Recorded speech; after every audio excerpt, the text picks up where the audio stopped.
Chapter 4. It was the faintest of sounds, but Nick woke up instantly, fully awake. He knew that sound. His life was lived by the cadence of that sound. His cell. Between bouts of sex, he'd gone downstairs to grab his jeans and shirt. Elle was sprawled all over him, soft and light, smelling of woman and sex. The cell's ring had a Pavlovian effect on everyone in the Rangers. Every single man sprang to his cell, made of a black, non-reflective matte material, and it was rare it took more than a second. 1 second went by, 2, 3, 4. No doubt at the other end a bot was clocking the response time, and someone would mention it once he got back to base. But jumping would wake Elle up, and he simply couldn't do it. She was so deeply asleep it was like she was in a coma. Nothing moved, not even her eyes under the lids. Rangers were taught to move like ghosts, imperceptibly without making a sound. So now he used that skill to disentangle himself from the sleeping arms of a beautiful woman, rather than float in the dark toward a kill. In an instant, she was clutching a pillow, and he was standing naked by the bed, looking down at his display. The words were barely readable. Displays had 2 modes, nearly dark if a light could betray their position, and bright enough to act as a flashlight. The default mode was dark, and he left it like that. He could read the text words in dark mode well enough. Wheels up, oh, dark 100, majestic. Shit. There had been talk of this op, not a training mission, coming up. The brass had been waiting for intel from an exfiltrated agent, and apparently they got it. No one knew where yet, but that was standard. Need to know. They'd find out on the plane where they were headed. The only clue they'd have was the gear assigned, cold weather gear or hot weather gear. That would give latitude. Longitude? Who the fuck knew? All Nick knew was he had to get out of here fast, and he didn't want to. He wanted to stay right here with Elle. Fuck her and feed her and watch roses bloom in her cheeks. That's what he wanted. He stared down for just a second. She was on her side, one slim arm outside the covers, face in profile, deeply asleep. There was only the dim light of a quarter moon riding high in the sky, but he didn't need light. She was imprinted on the inside of his eyelids. He knew, without seeing her clearly, that her skin wasn't that shockingly white color she'd had at the funeral. He knew the lines of her face had moved into their natural set, smiling. When he saw her at the funeral, he didn't need for her to tell him smiling hadn't been a common occurrence in her life. It was there in her face. He wanted to stay and make her smile and laugh and make her eat until she put the pounds back on, and he wanted her to feel as beautiful as she was by making love to her as often as his stamina would let him. That's what he wanted, but wanting and having were 2 entirely different things. What he had was a duty to get to Fort Bragg in time to be briefed and gear up. If they were wheels up at midnight, he had to get there by 6 tonight, and it was a 14-hour car trip. He'd just have to push it. He also had 2 things to do before signing in. Nick dressed quietly. Quiet was what Rangers did. They were shooters. They were snipers. They were one with the night. Their clothes were dark. They carried nothing that could shine or jingle. When he was dressed, he spent long minutes looking down at Elle, wrestling with himself. There'd been a new rule instituted the year before, after a ranger let slip to his girlfriend that he was going on a mission to Venezuela. The airhead had posted it on her Facebook page, and the team was wiped out half an hour after landing. New rule, only wives could know of deployments, and they wouldn't know when or where. Wives had to sign an oath that they wouldn't disclose any intel at all, ever.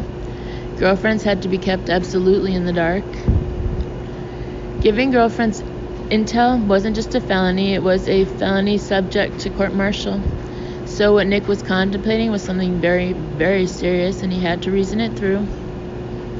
Giving Elle any info whatsoever was wrong, against regulations, dangerous even, but he couldn't disappear on her, just couldn't. It simply wasn't in him.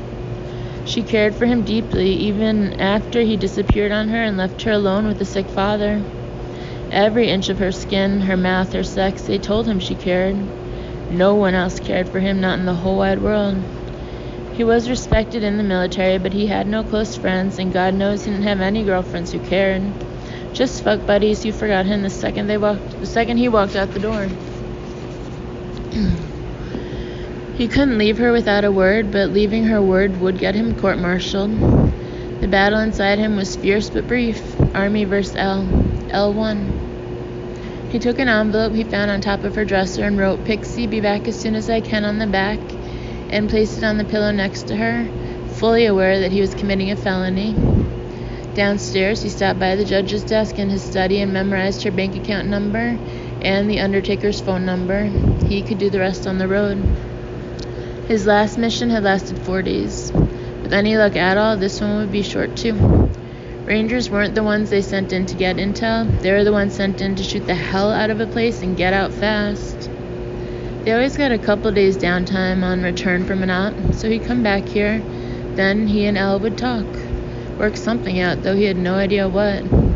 But now that Elle was back in his life, there was no question of leaving her again. In 5 minutes on his smartphone, he paid the undertaker's bill, even though the fucker was a mercenary son of a bitch and had overcharged Elle for everything. As soon as he had time, he'd transfer what was in his bank account to Elle. The next thing could be done on the way down to Fort Bragg. Shouldn't take more than a quarter of an hour. As soon as it was opening time, he'd stop at the first supermarket he saw. Man, the thought of her not having food in the house was fucking painful. He'd had to work to hide his wince when he saw her cupboards. Well, those days were over. He was in her life now, and she wouldn't go through that ever again. Nick slipped out the door, quietly closed the front door behind him, not wanting to leave, knowing he had to. He'd left once and he had to do it again. No choice. But this time he'd be back. Elle woke up late and woke up happy. The past couple of years, she trained herself to wake up slowly from dream to sleep to wakefulness, step by step, because when she woke up quickly, the effect was brutal, like waking up to a sword at your throat. She trained herself to come up from sleep like a deep-sea diver floating gently up, because if you did it too fast, you got the bends. Sometimes when she dreamed, those odd states that were more real than any reality, side note, dreamed with capital D, end of side note, where she could see things she knew she couldn't see in real life. She could transit to wakefulness because it was like stepping from one room to the next, not one world to the next. Her dreams were not always pleasant, and that made it easier to deal with. Not getting the bends from watching Nick have sex with an anonymous woman, and then waking up to the reality of her life. What hurt, like walking over glass, was normal dreams of better times, and then waking up to the reality of her life. The reality of her life had been caring for a broken shell of a man and juggling the dwindling money supply. Her father was no more. She'd buried him yesterday. But she didn't mourn him. She couldn't. No one knew better than her what a hell his life had been. She missed the man he'd been before the empty shell took over. She'd loved him, cared for him, buried him, done her duty and followed the dictates of daughterly love. Now a new life awaited.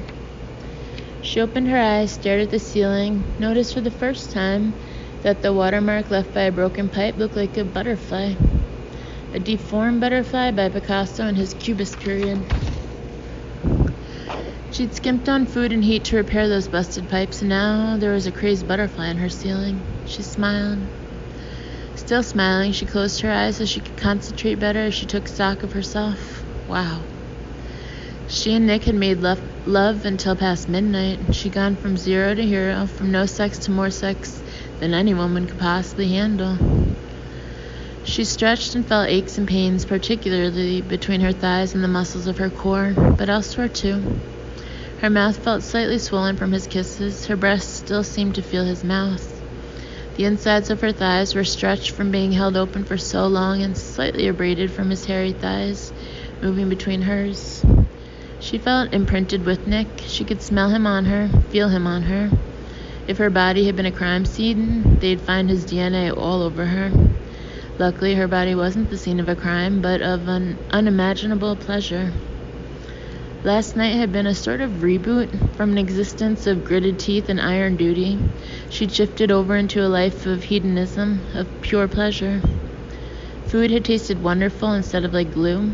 The wine had been like some libation of the gods instead of something sour and acidly she couldn't drink. She'd slept, really slept, like normal people did, going deep under, then rising refreshed to a normal day. Oh God, normal. Nick had flipped a switch and her life became normal. Not something to be endured, but something to be savored. There were things to look forward to. Breakfast, for one.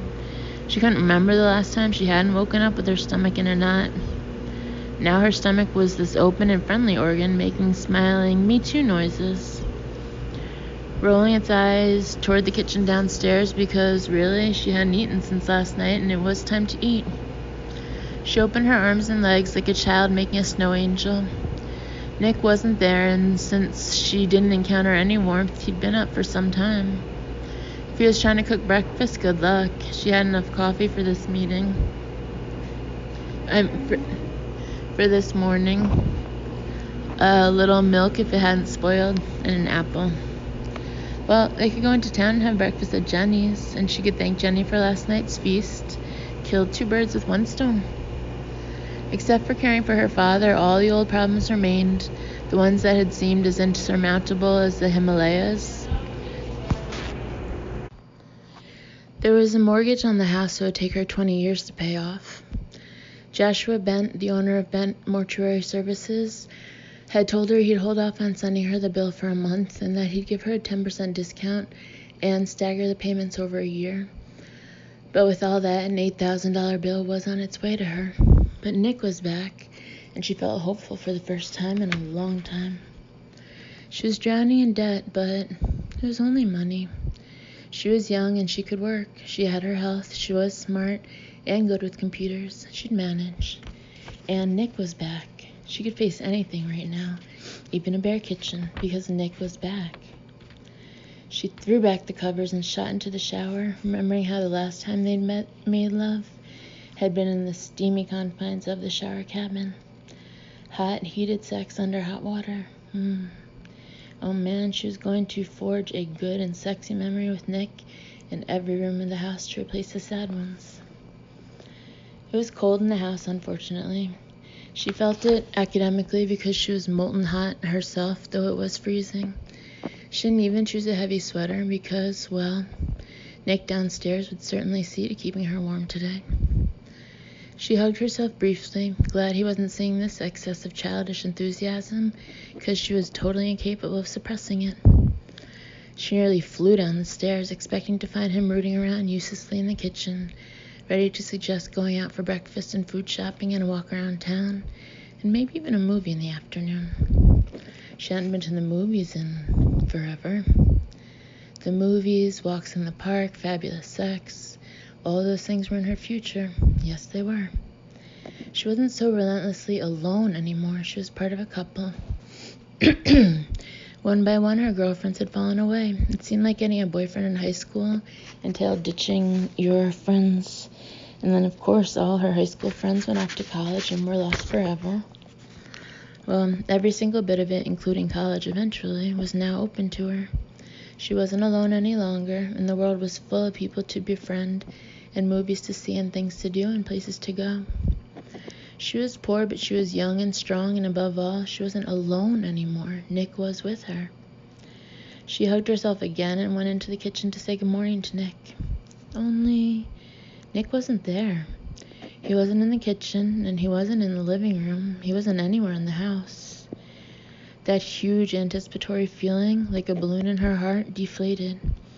She had so many things to tell him, but above all, she wanted to just see him, touch him, and, well, since they'd started, she wanted to have sex with him again, soon and as often as possible. She peeked out the living room window, looking left and right. Nick's SUV was gone. Had he parked it in the garage? But it wasn't in the garage either. Oh, so he'd gone into town without her to do the shopping, which was nice, but she'd rather have gone with him. It was nice of him to let her sleep in, but she'd have infinitely preferred driving into town with Nick and doing some shopping, even if she had to pretend she wasn't using up the last of the reserves in the bank. She paced the ground floor, kitchen, living room, dining room, study, den, spare bedroom, over and over again, restlessly waiting for Nick. It was a stupid thing to do, of course, but there was no stopping her. She had all this energy to burn off, this sense of anticipation, as if life wasn't going to begin until it began in his presence. Everything else was fake time to be counted off, minute by painful minute, until Nick returned. Time went back to being so painfully slow as it had in the endless days of her father's illness. The grandfather clock struck every hour, but it felt as if days went by between the hours. Time did that stretchy thing again as she paced the rooms, unable in any way to read or watch TV or listen to the radio or troll the net for entertainment. Why hadn't she taken Nick's cell phone number? It hadn't even occurred to her. Oh, God, what she'd give to punch in a number and hear his voice again, so deep she sometimes felt it in her diaphragm. He'd be in the supermarket or even on his way back here, and they could talk of inconsequential things, but she'd have heard his voice, and he'd give her some estimate of when he would be back so she could stop pacing and checking her watch and pacing some more. Time crawled on, one painful second at a time. There was absolutely nothing for her to do. Life with her father had been filled with duty minute to minute, but now all she had to do was wait for Nick, and it was excruciating. She paced and checked her watch and waited, slowly becoming worried. Had he had an accident? The roads were icy and treacherous still. Was he in the hospital right now, bleeding and unconscious? Should she call the police? But Nick's driving was almost preternaturally good. Calling the police was over the top, potentially hugely embarrassing if he came in to find her talking to the police, because that would be crazy, right? Over the years of isolation with only a demented shell of a man for company, she'd lost sight of what was normal and what wasn't. Lost her touchstones of normality. But even to her, calling the police when someone was a little late and coming home from shopping seemed nutso. Over the top anxious, even possessive. Not the kind of person any man could possibly want. No, Nick would come back when he'd finished whatever it was he was doing. At noon, the doorbell rang and she ran to the front door, smoothing her hair, wiping her palms on her jeans. Normal, Elle, normal, she chanted to herself under her breath. No throwing herself on him in relief. No asking where he'd been, just smile and say hello. But when she flung the door open, it was only a pimpled teen in some kind of uniform. She blinked, stepped back. He was consulting a clipboard, looking at her, leaning back to look at the pewter street numbers on the lintel. Ms. L. Thomason of 1124 Linden Drive. Behind him was a delivery truck with some supermarket logo on the side. Yes, he had the right address, he just had the wrong house. But apparently he did have the right house because the kid signaled someone behind him. Okay, bring them in. Bring them in? I'm sorry, I don't understand. And then, of course, she did. 2 men ferrying boxes and boxes and boxes of groceries carted in on a hand truck. Hundreds of dollars worth of food. Ma'am? The kid's voice was sharp with emphasis. He'd been talking to her and she hadn't heard him. We're going to need to know where the kitchen is. Numb, Elle stepped back inside, lifted her arm, unable to speak. The men passed her without a word, neatly stacked the boxes, and went back out for another load. In the kitchen, Elle opened a box, peered inside, all dry goods, staples, pasta and rice and flour and sugar, all kinds of canned goods, enough to feed a battalion. Other boxes with staples. The next delivery was fresh fruit and vegetables, more than any person could possibly eat in a month. A huge package of every kind of fresh meat, most of which would have to go into the freezer. The delivery guys had her sign something and left without saying another word. She stood unmoving in the kitchen, up to her knees in food, sick to her stomach, feeling the world spinning around her, feeling the cold creep back into her bones. Her legs felt weak, no longer capable of holding her up. She reached blindly for a chair when the phone rang. Ms. Thomason? A male voice. She recognized it but couldn't put a name to it. Yes? Who is speaking? This is Mr. Bent, Ms. Thomason. Silence. Of Bent Mortuary Services? Your father's funeral yesterday? His voice buzzed uselessly in her ear because the truth had hit her like a hammer blow. Oh, God. That chair was necessary. She sat down, barely able to breathe. Nick was gone. It struck her like a blow to the heart, squeezing all the air out of her chest. That was the only explanation for the empty house, supplies arriving from Morristown, 200 miles to the south. Nick was on the road and stopped at the first opportunity to top up on gas and top her up with food, a kind gesture for the forlorn waif. And now Mr. Bent was calling to say he changed his mind and wanted his money now instead of over the course of a year. Money she didn't have.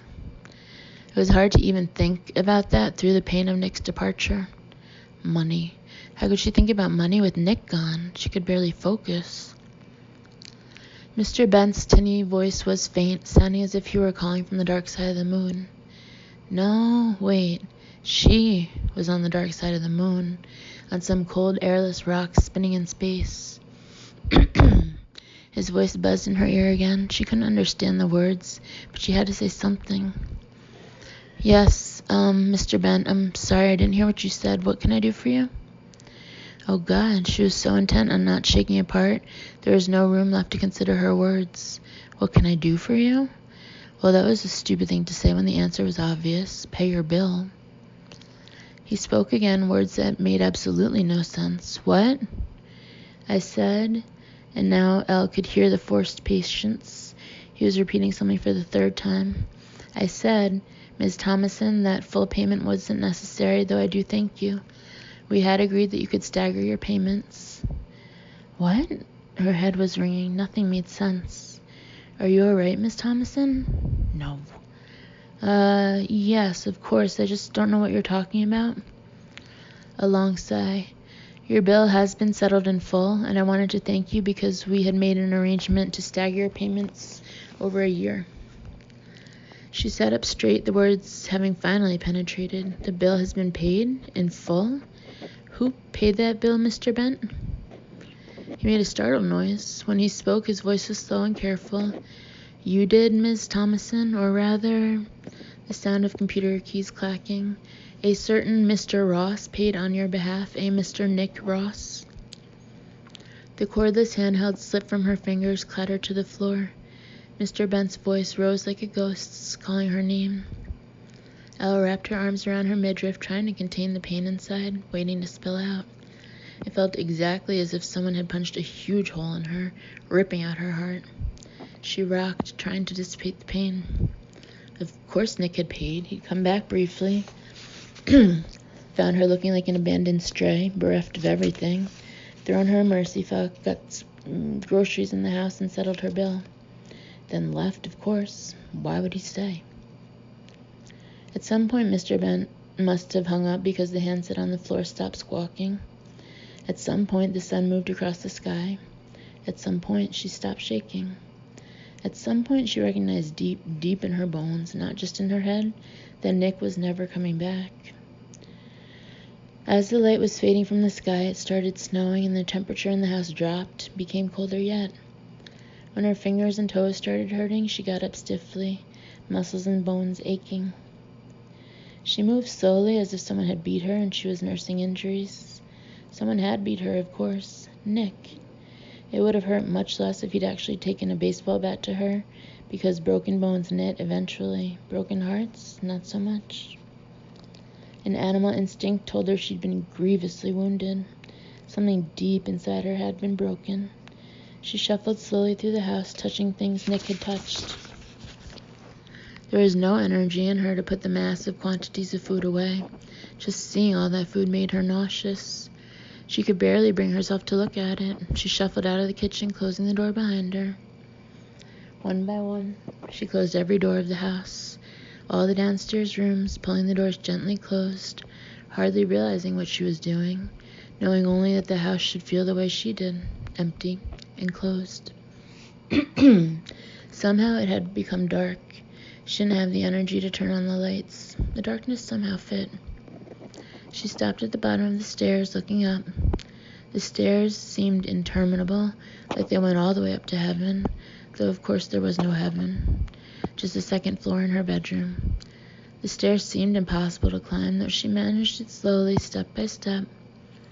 She'd been doing impossible for some years now, and she could do this, even though each step felt like climbing a mountain. Her legs were weak and could barely carry her. Halfway up, she had to sit on a step and rest her swimming head on her knees. After a while, she got up again, clutched the banister, and pulled herself up step by step. Feeling 100 years old, she finally made it to the top and shuffled down the corridor. Elle stopped at the threshold of her dark bedroom, closing her eyes and swallowing heavily. The room smelled of him, smelled of primal male, of male sweat and sex, and some special pheromonal scent of Nick she would recognize anywhere because it had been imprinted on her skin and in her mind. Oh, God. She had to be quick before she broke down and cried. If she fell onto her bed crying, she would never get up. She felt deep in her soul that if she gave in to despair, she would never recover. There was absolutely nothing left in her to resist the darkness. She'd fall into it and never come out. During the long years of caring for her father, there'd been a wall inside her. Outside, she did all the things she should, cared for and loved a husk of a man who didn't recognize her, who had forgotten how to feed himself and wash himself, who required the care a baby would, except this was a 190-pound man, then a 160-pound man, then a 120-pound man. She cared for him, dealt with doctors and medical bills and running a household. But there was always the wall she could retreat behind, and behind that wall, she was still Elle Thomason, a young girl, and then a young woman with a young woman's dreams. Behind that wall, if she could get her father to sleep fitfully, she could read books and laugh at TV shows and get indignant at the news she read off the net. There was a duty-bound robot in front of the wall, but behind that wall was a person, Elle Thomason. That wall was shattered, and there was no place to hide now. Nothing between her and cold reality. Elle needed to get away from here. She needed it like she needed air. If she continued staying in this cold, dark, and empty house with her father's ghost and the memory of those few hours with Nick, hours in which she'd felt warm and sexy and alive, in which she'd been a woman and not a pathetic discard, she would die. She'd simply curl up into a ball trying to protect her shattered heart and never get up again. Her will to live was almost gone, and she had to leave this place before it sucked the marrow of her bones. There was no plan. She was operating entirely on instinct. Some sluggish yet stubborn part of her that insisted on movement, on escape. Packing, that wasn't hard. Her wardrobe had been whittled down to basics, and she didn't want to carry much anyway. The down coat with the ripped sleeve she should have worn to the burial. 2 sweaters, 3 pairs of jeans, warm pajamas, socks, underwear, boots. Everything fit into a large backpack. She looked around her room carefully. The bed was rumpled, unmade. It was almost like a religious ritual with her to make up the bed as soon as she got up. But there it was, blankets and sheets tossed every which way. She could see semen stains and a darker splotch that was her blood. For a second, the desire to walk over and bury herself on the bedclothes, curl up on the bed and breathe in the smell of Nick was nearly overwhelming. That way lay madness, though. She'd lived far too long with madness, knowing exactly where that led. It led to death. There was no life in here, just sadness and despair. She closed the door quietly and walked back downstairs. What else would she need? Documents. She hesitated in front of the study door and then pushed it open. It had been her father's refuge. Later, it became a place of torment as she tried to jam the square peg of their penury into the round hole of her father's endless needs. She swallowed and walked inside. During her childhood, she'd loved coming here. The room always smelled of books and lemon polish and the flowers Mrs. Gooding cut from the garden.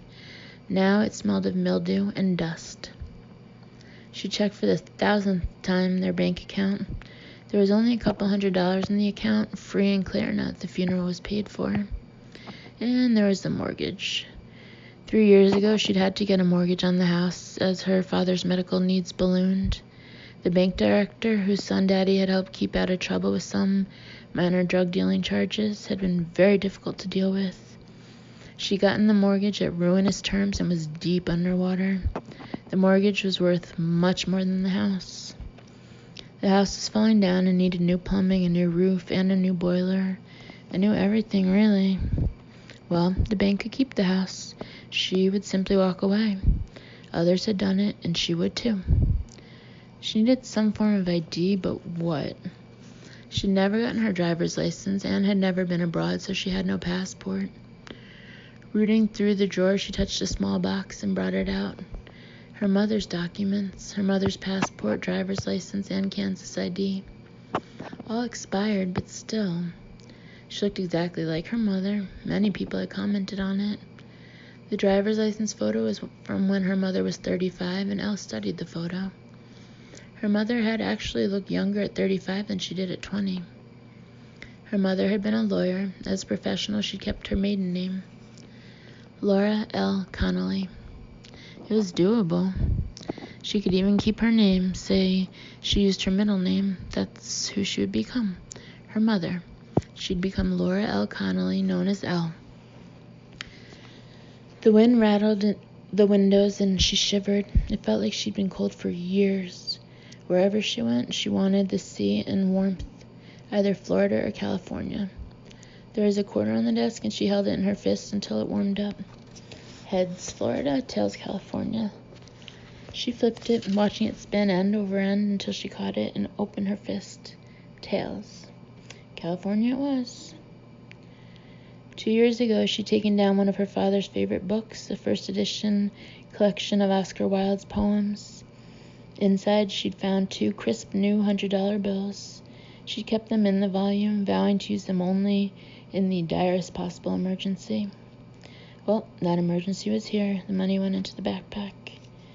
She hoisted the backpack over her shoulders, walked out the front door, down the sidewalk to the street, and left the keys in the mailbox. The Greyhound bus station was 10 blocks away. She checked, and a bus was leaving for San Francisco at 8 p.m., and the fare was more or less half of what she had. Laura L. Connolly, known as Elle, walked out of her old house and her old life, turned right, and began the long walk to the bus station and to her new life.